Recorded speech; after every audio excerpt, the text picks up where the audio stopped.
हँडलूम्स हे आपल्या सगळ्या कष्ट करणाऱ्या आपले सगळे जे व्हीवर्स आहेत त्यांचा कौतुकाचा दिवस असतो।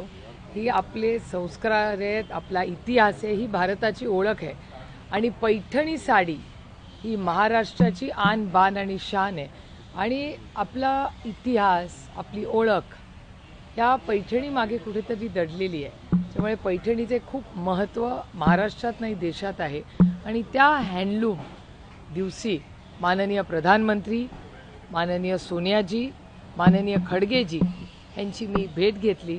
त्यांना सगळ्यांनाच पैठणीचा स्टॉल द्यायची मला संधी मिळाली आणि महाराष्ट्रातल्या प्रत्येक व्हीवरचं कौतुक करण्याचा आमच्या सगळ्यांचा एक छोटासा प्रयत्न होता। पंतप्रधानांसोबत वेगळ्या काही विषयावरती चर्चा झाली का, म्हणजे ते सोडून इतर विषयावर? अर्थातच माननीय प्रधानमंत्र्यांची त्यांनी वेळ दिल्याबद्दल मी त्यांचे आभार मानते आणि 3-4 महत्त्वाचे मुद्दे आहेत। एक तर देशामध्ये वन नेशन वन इलेक्शन या कमिटीवर मी आता काम करते, त्याच्यावर सविस्तर चर्चा।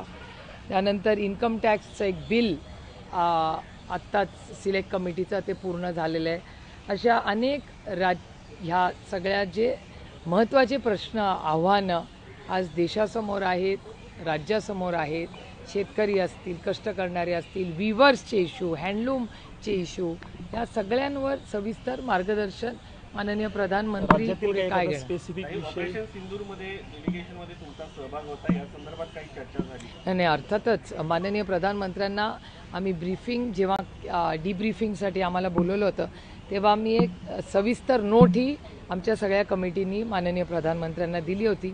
त्याच्यावरही अर्थातच सविस्तर चर्चा झाली। मी ऐकायला मिळतं की पंतप्रधान तुम्हाला म्हणतात की कॅबिनेटमध्ये असायला हवं तुम्ही त्यांच्या, यावेळी तशी काही नाही, अशी कुठलीही राजकीय कुठलीही चर्चा काल माननीय प्रधानमंत्र्यांबरोबर झाली नाही। माननीय प्रधानमंत्र्यांनी जी संधी मला ऑपरेशन सिंदूरमध्ये दिली त्याबद्दल आभार तर मानणारच पाहिजेत, ते मी माझ्या पार्लमेंटच्या भाषणातही बोललेले आहे। पण त्याचबरोबर ऑपरेशन सिंदूरमधल्या काही छोट्या छोट्या गोष्टी होत्या जे माझं नैतिक जबाबदारी होती की माननीय प्रधानमंत्र्यांच्या कानावर घालाव्या, त्याच्यावर ते आणि अर्थातच मी काल आदरणीय प्रधानमंत्र्यांना त्याचाही उल्लेख केला। माननीय प्रधानमंत्र्यांचा मोठेपणा आहे की दरवेळीच त्यांना कधी आम्ही कुठेही भेटलो तरी ते आवर्जून आदरणीय पवारसाहेबांबद्दल विचारतात। नवीन आदरणीय पवारसाहेब जे आर्टिफिशियल इंटेलिजन्स कृत्रिम बुद्धिमत्तेमध्ये जे बारामतीत काम चाललं आहे त्याच्याबद्दल नेहमीच प्रधानमंत्र्यांना उत्सुकता असते आणि नवीन काय साहेब करत असतील तर त्याची माहिती ते आवर्जून प्रेमाने विचारपूस नेहमीच करतात।